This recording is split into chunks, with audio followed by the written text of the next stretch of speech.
An artist claims to have eaten his own hip, and he says it tasted like wild sheep.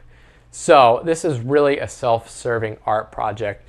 Now, we've covered all kinds of weird, strange, and eccentric art projects on the Fowler Show in the past, but this one maybe takes the cake, taking a page out of Hannibal Lecter's own recipe book. This Norwegian artist ate his own hip. So he was born with a congenital birth defect that ultimately led with him having to have his hip removed. He was born with a hip deformity and recently had an operation. And he filmed the operation and displayed the removed hip bone at his graduation at his art school.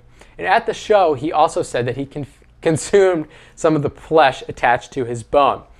He said he boiled the bone to remove the meat and ate it with a side of potato gratin and a glass of wine. The quote, "I made myself dinner while my girlfriend was at work. I just resolved to have this really nice moment with me and my hip bone." He said the process of mowing down his own hip flesh was therapeutic.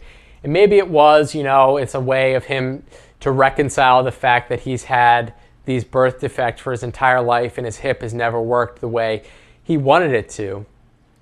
But of course, in 2012, there's a story we talked about. Japanese artist Mao Sugimo was charged with indecent exposure after allegedly cooking and serving his own severed genitals to a group of cannibalistic diners who paid $250 each for the pleasure and the privilege.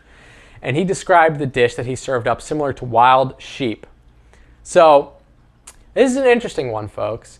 What do you think about it? Is there anything wrong? I mean, it's his own hip. It's not like he removed it for the specific purpose of eating it. He had to have it removed eventually. It's an experience that few people as humans will ever get to experience, and it's his own flesh. It's interesting. It definitely is drawing on a lot of lines. It's definitely taboo, but it's also art. Let me know what you think about it in the comments below, folks.